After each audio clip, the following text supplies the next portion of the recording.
Ելենա Արշակյանի «Հարսնազորի լեգենդը» հեռուստասերիալում վերջ։ Քաջիկը մահացավ եւ իր հետ հավերժ տարավ Աշոտի մահվան, հավելիք իսկ Աշոտի սպանության մասին գաղտնիքը։ Դրսում բոլորը սրտատրոփ սպասում էին, թե ինչ էր նա պատրաստվում ասել Հայկին, բայց Քաջիկը միայն մի բան հասցրեց արտաբերել. Աշոտը Լալայի հետ չի փախել։ Մի նախադասություն, որը ոչ թե պարզություն մտցրեց, այլ ավելի խորը շփոթություն ու տասնյակ հարցեր առաջացրեց Հայկի մտքում։ Նա բնականաբար սկսեց կասկածել, որ գուցե այն անանուն հաղորդագրությունները, որ արդեն մի քանի անգամ ստացել էր, հենց Քաջիկն էր ուղարկում, բայց այդ հարցին պատասխան ստանալը այլևս անհնար էր։ Դրսում Նարէն ու Անիկը լարված սպասում էին, նրանք այնքան էին վախեցած, որ չէին կարողանում կանգնել մի տեղում։ Հայկի դուրս գալու պահն իրենց թվում էր ճակատագրական, կամ ամեն ինչ կփոլուզվի, կամ դեռ կարելի է փրկել։ Բայց երբ նա վերջապես դուրս եկավ հիվանդասենյակից, ամեն բան անսպասելիորեն հանգիստ անցավ։ Ոչ աղմուկ, ոչ բաղավոց, ոչ բախում,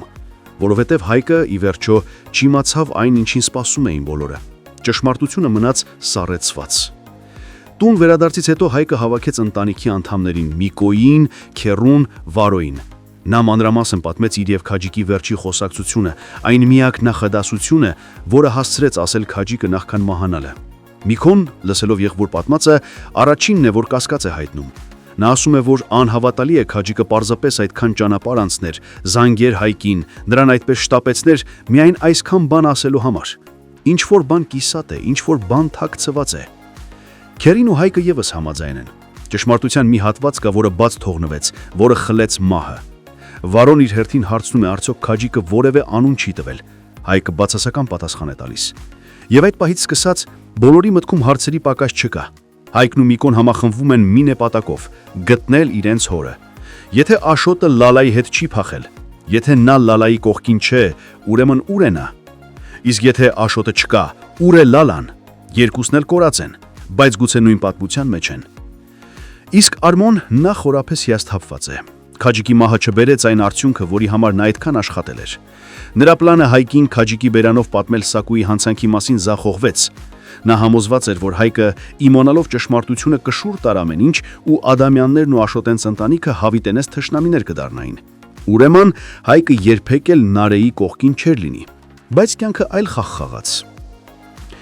Քաջիկի մահվան գիշերը Սակոն ու Արմոն միասին նստած են բակում։ Նրանք լուռ են մի պահ։ Հետո Արմոն խախտում է լռությունը։ Ասում է, որ ամեն ինչից դատելով Քաջիկը ոչինչ չի ասել։ Եթե Հայկը լուր դուրս եկավ հիվանդասենյակից ու որևէ մեկին հարց չտվեց, ուրեմն ճշմարտությունը չբացվեց։ Սակոն սառն ու հանգիստ պատասխանում է, որ ոչ, Քաջիկը ոչինչ չի ասել եւ ոչ էլ պետք է ասեր։ Այդ խոսքերից հետո Արմոն ցնցվում է։ Նա միանգամից հասկանում է, Սակոն արդեն եղել է Քաջիկի մոտ, նա արդեն խոսել է նրա հետ եւ նա հավանաբար ստիպել է Քաջիկին լռել, միգուցե վերջին անգամ սպառնալով կամ պարզապես հիշեցնելով այն գաղտնիքը, որն իր հետ դեպի գերեզման տարավ Քաջիկը։ Աշմետ ժամ կասես։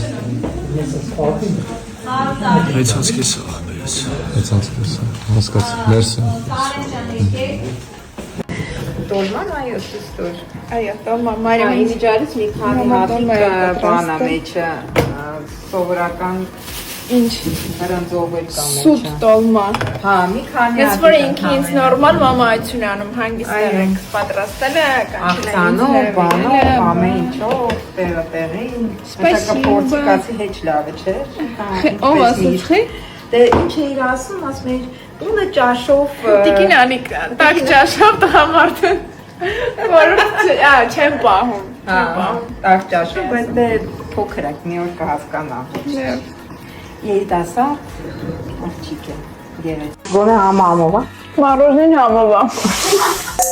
Այսօր ինչ ենք պատրաստելու։ Այսօր պատրաստել ենք շոկոլադե ֆանդան։ Ամ լավ քեյք։ Ուզում եմ նշել, որ առաջին անգամ ենք պատրաստում։ Այն միջալից այդ դառը շոկոլադը որոշու վրա հալեցնենք, ավելացնենք կարակ։ Չաղանալու ենք ամեններում։ Հալացնում ենք, հարակնում շոկոլադը։ Պետք է ձուն խառնենք շաքարի հետ։ Ավելացնում ենք արդեն շոկոլադը, ու ավելացնում ենք այլորը։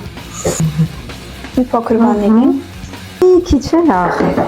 Աղինչի համարը։ Քա բացում է համը։ Կարող աղի լինի վերջում։ Կարող ինչ-որ մարդիկ ասեն, որ սխալ ենք սարքել, բայց Կարող է նաև սխալ ենք սարքել վերջի բացառվով։ տարբեր բաղադրատոմսեր են փորձել, նույնիսկ ChatGPT-ել եմ հարցրել, դուր չեմ ասում։ Հա, դա բարեմ շփվում էր ChatGPT-ի հետ, ես որ եկա։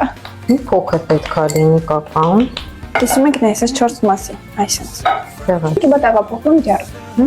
Չպնել դաշվում եք։ Մեր մոտ չստացվեց ճիշտ ձևով ստանալ։ Այո, չի բարձացել ուղարկի, չգիտեմ ինչ, երևի լավ չէին քարել ինչ-որ մի բան։ Չի ծորում։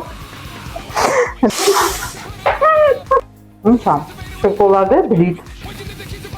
Մառոժնին ու մարինան համով է։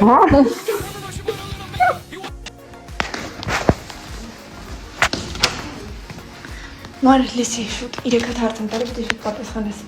Հա, ասա։ Քո սիրած գույնը, Ասել։ քո սիրած օրվա ժամը, Օրվա ժամը Հա։ 12։ այսինքն 12-ը որ մեկը։ Օրվա ժամ։ Այդ հիշեցի։ Շեշվա։ Քո սիրած ուտեստը, Սպապաս։ Վայ, մամայ սարքին եմ սիրում, սպաս։ Բորշ։ Իրականում ուզում եմ ձեզ հետ կիսվել, թե ինչի համար է սկսել գալ մարզասրահ։ Մի օր ուղղակի ինձ պետք էր չափել իմ գործատեղը։ Ես չափեցի եւ իմ հայրամի կիբը սարսափելի կիպ 81 սանտիմետր 81 սանտիմետր է իմ բոյի ու իմ կազմվածքի համար շատ է հիմա կասեք ինչ եմ ես գալիս մարզասրահ հենց դրա համար որ այս 81-ը գոնե դարձնել 70 մինիմալ իմ նպատակը այնպես որ առաջ Ես ուզում եմ շնորհակալություն եղարի հայտնենք թերթը Եմինարոնյա TV-ին լուսաբանելու համար, մեր նոր նախագծին անդրադառնալու համար եւ մեր ամուսնական զույգի երկու աստիճանաբանդակը մեզ հետ քաշ տալու համար։ Ահա բան ստացվել, բայց